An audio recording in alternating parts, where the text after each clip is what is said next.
You get your podcast. Horatio, how you feeling on this week? Hey man, I'm feeling great, bro. Another week. Let's go ahead and get the shout out, Shane. Now, look, I don't like to give people financial advice, but I feel like at this point we should kind of all be on the same level of this type of understanding. All right. DoorDash has partnered with Klarna to be able to provide 4-in-1 buy now, pay later options for food delivery. Mm-hmm.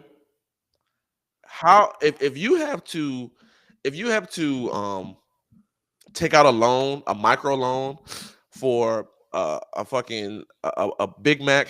It's like, yo, do not fall into the financial trap of micro loans for basic needs. I'm saying this because I know that if I was in college or something like this, I would have definitely used the hell out of this. They're trying to get you in debt, yo, and it's just crazy. What you think about that, man? DoorDash payment plans, the cost of convenience. Man, look, I ain't gonna lie. Like, I feel it though. Right now, in the times that we are in, like you would think that something as simple as food would be able to be feasible. But when you think about it and all the things you got added up, car loans, car insurance, rent, all of those things, hey man, DoorDash, CDK, DoorDash. I mean, you gotta eat food. You know, you don't have to do DoorDash. I told you already. I think DoorDash is the most lazy shit that you can do. Like, I honestly feel like DoorDash is just to the point where it's like, bro, go get your own food. Like, unless you're at a place where you don't have a car or something like that. Like, that's the only time I'm okay with people using DoorDash. You know what I'm saying? So I just don't believe in that. Or just, I mean, just cook. Like That's the expensive amount of, too. but when you rather cook, bro, cooking is better. Like if you broke, cooking is better than ordering out. Because when you order out, you eat it more. Like when you cook, it's something about having food that you can go back to it. Is more there. You know what I'm saying? Like just in general, but just the fact of just going in debt just to get somebody to deliver the food for you. It's not even picking it up, right? Picking it up would be an easy option because it's not a delivery fee. But just saying like, okay, yeah, this bill is um $12. I'm gonna pay for it in four. It's like, come on, bro, come on, man, because they betting that you're not going. Because the first payment is always good.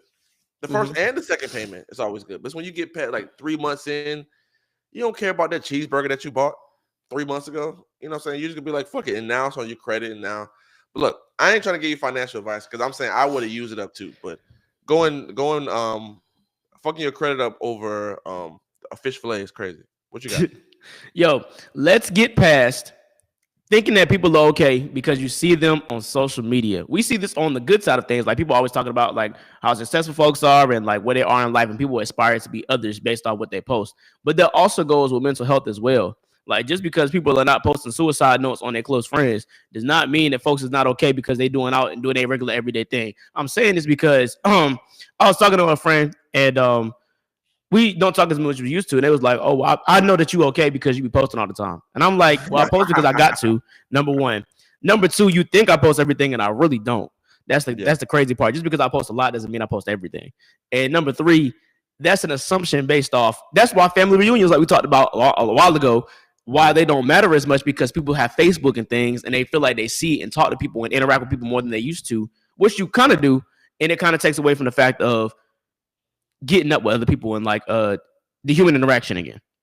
Do you think in-person contact, like in-person interactions, do you think that they bring out the trueness in people? Like on social media, if somebody sees you posting like you were, they're like, oh yeah, you're doing good. But if I have a conversation with you, it's like you're gonna be more vulnerable with me. You know what I'm saying? Because I do kind of disagree with you a little bit because if you do, how would I know? Right? But that goes to our personal relationship. That goes to like, I mean, shit, CDK doing good. He whatever, but it's, you know what I'm saying, like that's just people's mindset. So I'm not saying post your feelings or whatever, but if you online looking good and you going places and stuff like that, I'm gonna be like, hey, I mean, it could be worse for them. Now, granted, I like what you're saying check up on them because you don't know, and you don't know. That's why the human interaction is good. Somehow, actually talking to somebody, you really get to see what they're going through just based off of their tone, inflection, how they look at you, da da da. So Yeah, yeah, you yeah, can't fake the funk throughout in a face-to-face conversation. I mean, you can right, to a right. certain degree, but yeah. Yeah, it's still people can pick up your aura or your energy field around you, and they can go, okay, yeah, yeah, there's something.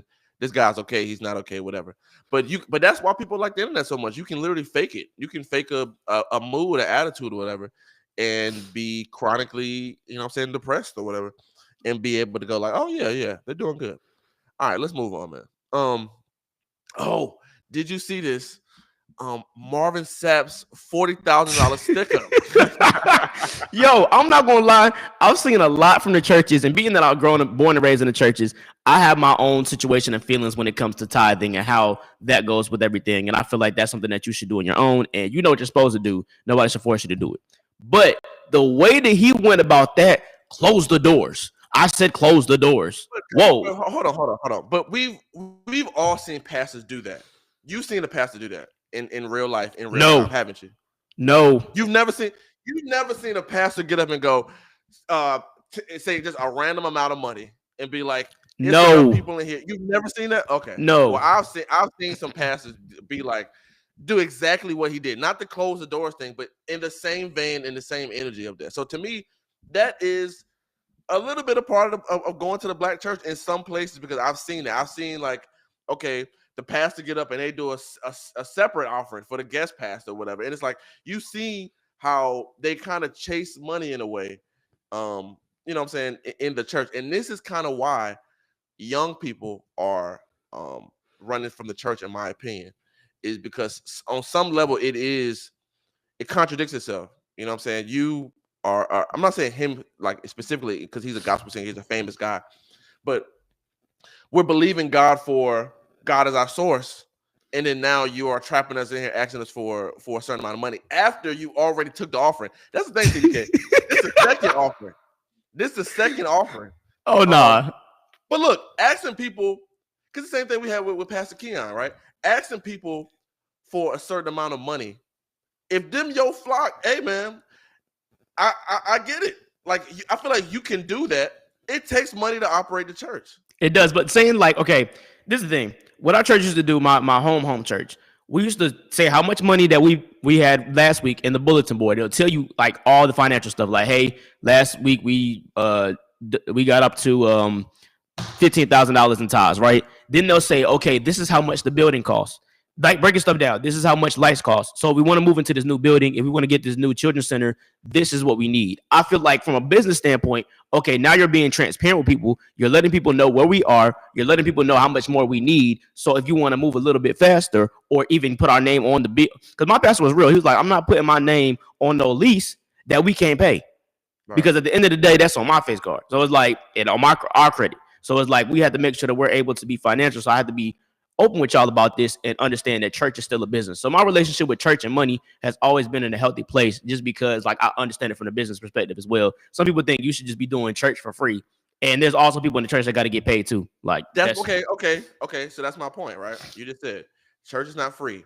I remember being a kid, seeing my parents one time, seeing how much they gave. I was like, oh my God, like, y'all give this much every week? And they were like, they got mad at me because I could like question it or whatever. But I'm like, really? That always stuck in my mind. Well, because they were like, this, like you said, like this what it's supposed to do. Da-da. So in my mind, I was like, damn, how much are these people making? And my dad counts the money every week, like, with the elders of the church or whatever. They count the money. So my relationship with money in the church has always been like, damn, y'all can like, because he would tell me how much they would make, because it wasn't like y'all's. It wasn't, they didn't put it in the bulletin board. I'll tell you that. In the bulletin board. I'll tell you that for sure. They won't let you know how much they make. So my dad would tell me, and I'll be like, damn, they make this much money. You know what I'm saying? But here's my thing. I like that you said that it's put towards something, a building, a children's center, something. A lot of these churches, you don't know where the money's going. Steve Harvey has that joke. They've been having a building fund for 30 years, ain't put a doorknob on the church. All right. It's like, it's like, that is true in a lot of these cases.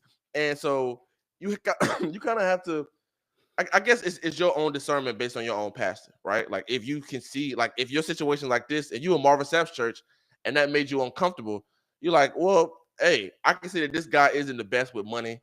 He isn't the best with, you know what I'm saying? And these are things that are just human problems, like just them as a person.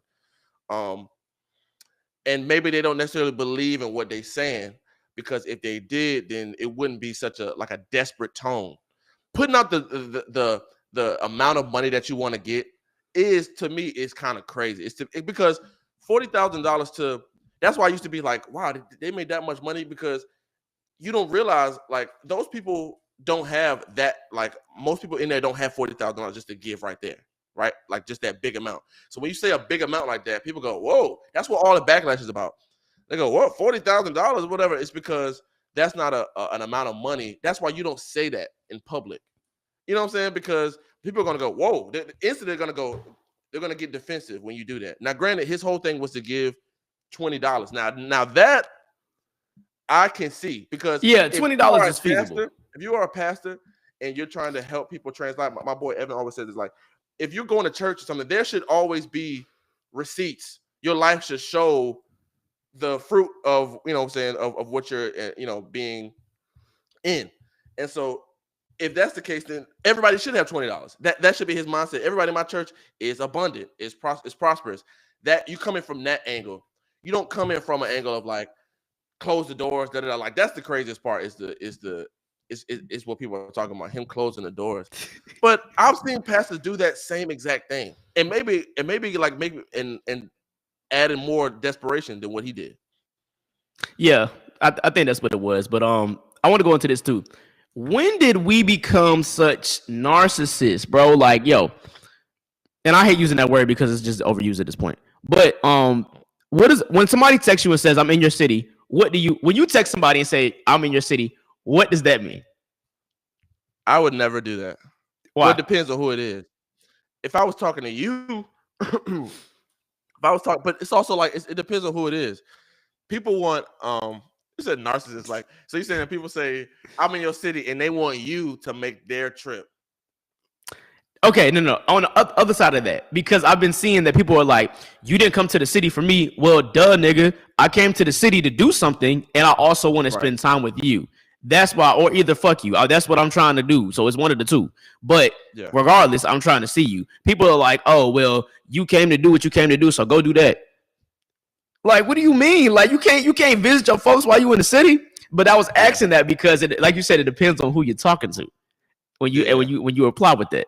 But what was you Yeah. about to say? It depends on your friend level. Like if I hit you up and I go, "Hey, I'm in your city," it's like it's what are you expecting to do? People now that's the narcissistic take I get is that people go, "Yo, I'm in your city, like show me around." You go, Show me around. no. It's like you want me to make your trip. Now I don't like that. I don't like that as far as like, yo, you know where all the moves at or what. I'm sure you get that a lot. Like people go, "Yo, I'm in Charlotte. What we doing or whatever." And that like they want you to make what they have going on their night or whatever. And I do that that. to me, but that's why I would call you for. That's what I'm saying. No, I'm would saying call I you do that to other people. Like if I'm in Chicago, I just if I'm wherever, like I'm always hitting people up. Like I'm texting people like, "Yo, what's up?" Like I'm here. What we doing? And hey, it just is what it is. Like I don't know. Do they make it for you? Like do they follow through with those things? Yeah, They do. Okay. it depends on How again. It depends on who it is. Like how beautiful is downtown Chicago, bro? Isn't it so great, man? I love downtown Chicago, bro. yeah, like and it wasn't even that cold when I went, but I didn't get a chance. I was only there for like exactly 24 hours. I didn't Oh, get a okay. chance to really like experience the city for real, for real. But I will say that Chicago, like food, everything, all the food is great. Yeah.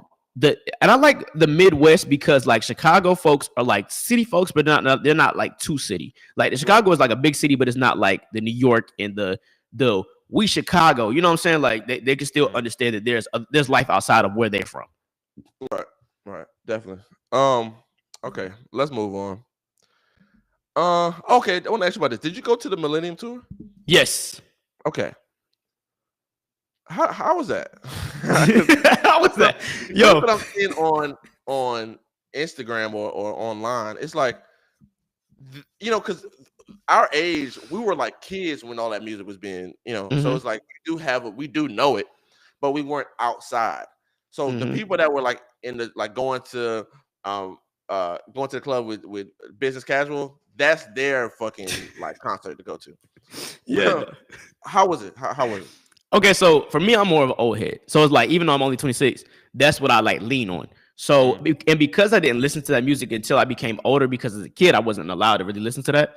mm, It hit a little different because I saw these people growing up. So it's almost like I looked up to them because we weren't in the same age bracket. You know how right. now, like with the rappers like Lil Baby and all them, we're the same age. So it's like Mhm. I look at you as a peer. Right. with those people like Bow Wow, I'm like, dang, bro. Like I remember, and these people also, a lot of those people on the Millennium Tour with child stars, Omarion, Bow Wow, not Pleasure P, but you know what I mean. Yeah. So the Or just aura, really young, like coming in at yeah. 18, 17, 19, you know. And the thing is, the aura of the Millennium Tour just hit different, bro. And I don't even think it's nostalgia. I think it's the way the artists carry themselves.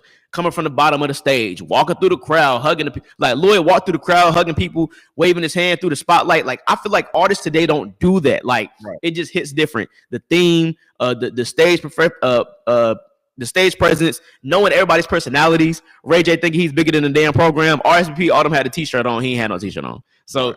he coming through the crowd singing One Wish, or it was just, it just felt like memories all over again. And that's the reason why I liked it. But what I wanted to ask is, if we had a tour, it wouldn't be the Gen Z tour because Gen Z is too much of a wide range. Even the Millenniums are too. Who would we have next? If the next generation removed from the Millennium tour, who would be up there? It would have to be that 2010 era. And this made me think. The reason why I wrote this down is because I watched Soulja Boy's Rolling Loud performance. Mm-hmm. I was like, yo, Soulja Boy has a lot of hits, and he's still from that old school cloth of like these guys, like these Millennium Tour guys, where they kind of had to put on a show. Like we talked about last week, we talked about Gen Z thinks everything is so cool, like the no effort is the best. So that's the thing that I'd be kind of worried about when I'm looking back. I'm like, yo, not only do the songs of our time, can they still hold up like these Millennium Tour guys songs can hold up? But are the artists gonna care to even want to perform like that? Mm-hmm. So I'm thinking Soulja Boy, but Soulja Boy could have been on the Millennium Tour.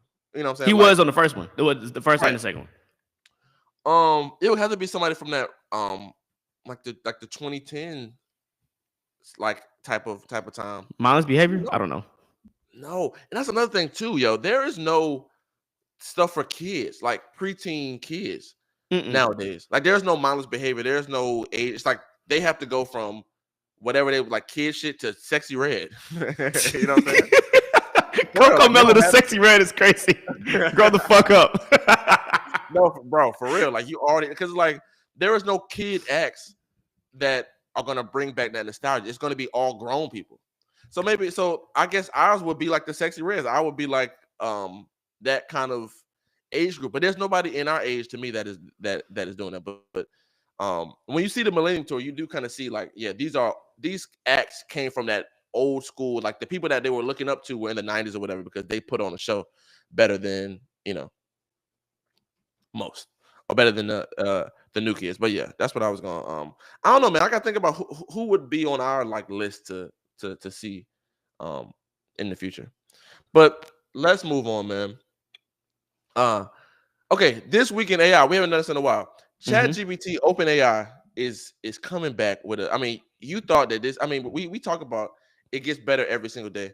They have dropped a new version of ChatGPT that you can use right now for free, where it generates images based on text, and these images are bar none. I mean, absolutely great. Like this feature will knock out most businesses' marketing department. You can literally put in an ad. You can put in a picture, and like how before, like the text would be messed up or whatever. Everything is exactly on point. This is their biggest drop to date. It is under their upgraded plan, but you can use it. You can render 3 photos for free right now on ChatGPT. I mean, it's so crazy that we talk about AI replacing jobs. We thought it was going to be AI welders, AI plumbers, AI fucking, you know what I'm saying, people, construction workers. This is all creativity. This is all human creativity. And it's so crazy that the people that you would think would benefit from it are actually the ones that are losing. The bougie, the college educated, the people that sit in the office space, they're the ones that are going to be replaced by these certain things, especially in those marketing departments, man. I don't know how you can beat this. You would never hire a flyer guy ever. You can, like, I'm sure all of our stuff is going to be from ChatGPT, this image generator. But yeah, OpenAI, man, continues to honestly be the head of AI generation. DeepSeek isn't doing this. Yeah, man, and it's a new feature that would mean the best for content creation. What do you think about this? Now I saw when Bill Gates was also talking about how in about 10 years, he believes, now I don't believe doctors, but I do think teachers, maybe not 10 years, maybe a little bit longer than that, AI is going to start taking their jobs too. But I always think about this. People talk about how dumb kids are, right?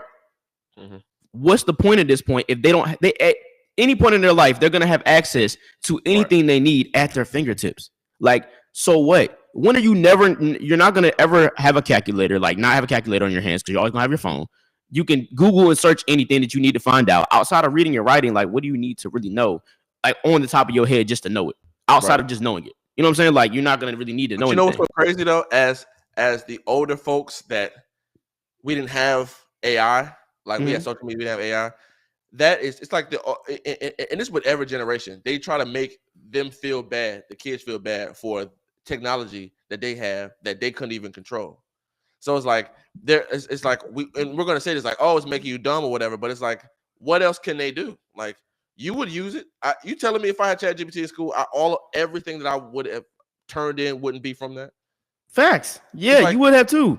yeah, it's like you would have too. You would have instead of drawing a picture or going to whatever Canva or whatever, I can just put it in here and say, and it'll come out exactly right, and I can keep changing it over and over again. Like, so, hey man, just a new time, bro. And yeah, man, it does. This shit is making you dumb. This shit is making you dumb. I mean, but see, that's the thing. We're saying making it dumb, but I mean, it is making you more efficient. Right, like you can get stuff done a lot quicker. This is also pushing more people into entrepreneurship, right? Because if you're gonna say, well, I don't need a marketing department, I don't need a flyer guy, I don't need whatever, I can just do all this myself, and it's pushing people to sell their own stuff, and not kind of be a part of a group. That's the thing that I would see with this. It's pushing more into like a gig economy, um, as like the DoorDash stuff and all this stuff. It's kind of pushing you into everybody being their own entity, to be able to sell stuff or whatever. Okay. Oh man. Now we got to talk about What's up? LeBron versus LeBron versus Stephen A. Get into it. Okay. I don't think we talked about this before. I personally like didn't like the way that LeBron like stepped to Stephen A. Mm-hmm. I felt like it was performative because it's in public, Mm-hmm. right? And here's the thing too that you have to understand. Like these athletes. I mean, and granted, LeBron is the most glazed person ever, right? But nobody's thinking about like when you're in your own head about something, everybody's not thinking that. So Mm-hmm. nobody in there was thinking about, oh, this is what Bronny and like nobody in there in Stephen A. Nobody was thinking about that, but y'all. So it's like y'all are the ones that created based on what's going on in their minds, and that's just how everybody is, right? Mm-hmm. But I thought that was kind of corny. But to me, if LeBron stepped to me and I'm a journalist and I'm gonna do exactly what Stephen A. did. I'm gonna make a thing about it because I mean, it's the offseason. I mean, not the offseason, but what else is he gonna do? It's a part of his job to do. And they're kind of going back and forth. I think that this talks about how sports are being covered. I watched, people are talking about inside the NBA and how like they are actually causing friction with the NBA because they're constantly talking shit about the NBA. What do you think about that? Like, do you think that as far as the critique and whatever and being able to sustain the league, it shouldn't be bashing? And we're also in a new age too with mental health and all that type of stuff. What do you think about that? Bro, viewers aren't stupid. Like, bro, back in the day when we didn't have social media and we didn't have access and microphones and things to create your own platforms, that's when you could push narratives. That's when you could push these telling the consumers what they need to hear and not what they want to hear. That's when you could paint pictures and stuff like that. You can't do that anymore. Inside the NBA, the reason why people love it and watch it is because it's authentic. This is how they truly feel. People watch ESPN that are actual sports heads. People watch First Take, some casuals, but people that are still more so into the sports. The reason why people like Inside the NBA is because casual fans can watch it, laugh about it, and tell these are the personalities. It's more based on personalities than numbers and all the statistics and shit like that. So Mhm. that's the reason why I feel like it's great for the sport because there's so many outlets that's based off of reading stats and creating these milestones for players and stuff like that. That's what makes their show different, is that it's almost like a talk show. Right. Yeah. And to me, that's what people are more drawn to is like those type of conversations. What I think is funny is like to me it's all wrestling at some point too because Stephen A. went on his podcast and said if LeBron would have smacked him, he would have like smacked him too. He would have like got Yeah, him with him. I'm like, bro, if LeBron smacks me, I'm on the floor, bro. I'm but he's getting Stephen A. Smith though. He don't need the money. Well, I mean, still, it's still LeBron money. still, I'm still going. I'm still going. But I mean, obviously, I see what he was saying, and you can tell. Like, I know that everybody's going to be on LeBron. Like, I don't think that it was like manly to do. I know that people think like you got to defend your family, bro. These are grown.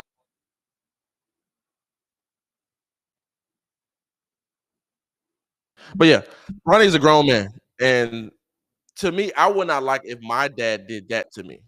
I wouldn't Mm-hmm. like if he like was like, hey, I'm gonna confront this guy for you or whatever, and like it's like, bro, he's a grown man. It's like, but I understand that, like, like your own personal feelings. Somebody talking about your kid or whatever. Even if they're saying you as a father or whatever, it's like, bro, y'all aren't like this nigga isn't in harm's way. Y'all are rich as fuck. Like, even if he is saying these things, it's like, who gives a fuck? I mean, your son's not a bum. Your son's fucking a fucking like a He's top. an NBA player, bro. He has to take it too. So it's like in my mind, I'm like that shows me that LeBron is a little bit emotional and can't handle that type of even hearing that type of thing because of his own background. I don't know, he's just sit with his dad or whatever, like whatever his own thing is. And it's like I don't think that that was the right thing to do. If I was Stephen A, I would have did the same thing. I would have used LeBron's emotions to my advantage to Mm-hmm. get more views and to get more money, which is what he's doing, and just keep drumming it up. So I think that I mean it's good. If anything, it's good for I guess the odds of the game. I want the Lakers to win because I want Bronny to get a ring and retire. Wouldn't that be hard Get a as ring and fuck? retire is crazy work. Woo! I would retire so goddamn quick. And I just become a full-time streamer. Fuck it. Yeah, and game. He make more money doing that anyway. Yeah, that's exactly what I would do. But you got anything for that you wanna move on? Nah. I mean, for Stephen A. and LeBron James thing, like for me personally, I feel like Stephen A. and LeBron said it on Pat McAfee's show, and I like that he went on Pat McAfee's show so he could really give his unfiltered opinion. Mhm. And of course, they knew this was going to happen because Rich Paul was up there like 10 days before that.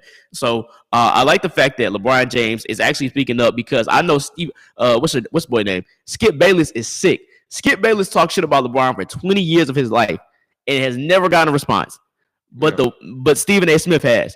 And I feel like people are like, oh, this is bad for the black community. I hate when people pull that card, bro. Like these are two of the most successful black men in their field, the goats in their field, if you will. Mhm. I feel like this creates the banter, and it's just good for the sport, bro. Like, and now the way LeBron James handled it, as far as like, I don't like when Stephen A. Smith got super personal and was talking about how LeBron didn't attend Kobe's memorial, which he did. How he didn't attend Dwayne Wade's induction ceremony. How he didn't talk about Bronny's almost losing his life. Like when he started talking and getting there, But I'm like, that's all how you right. know it's all wrestling. Because what does that have to do with anything? Like Because now he you was just saying coming at LeBron was saying he was getting personal, and then he was like, "Nah, I didn't get personal because I didn't bring up dot dot dot dot dot." that's And I my was, point. Like yeah, even that doesn't really mean like that's the I'm trying to keep the content upside because those things have nothing. Those were 10, those are 5, 10 years ago. Like that's nothing to do with anything. So that's how you know like a lot of the stuff is they're trying to keep a narrative pushing.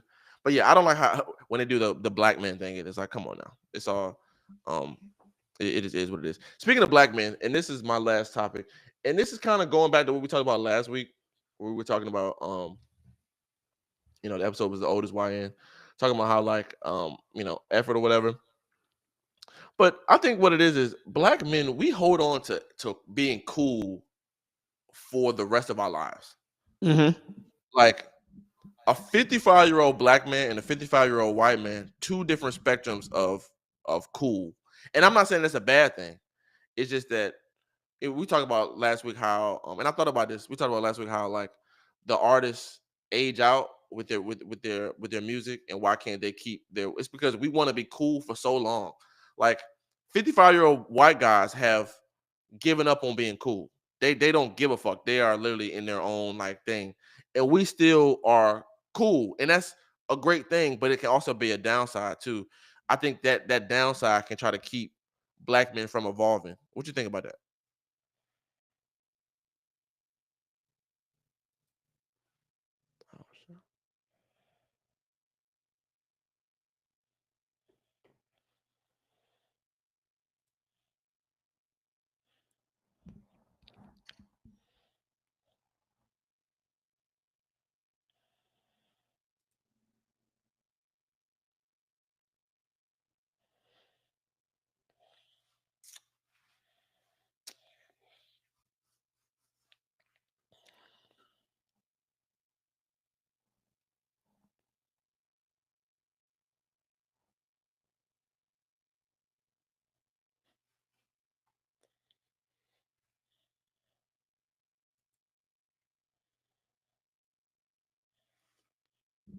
Okay. I don't know where that nigga CDK went. All right, I'm gonna stop this and we're gonna restart.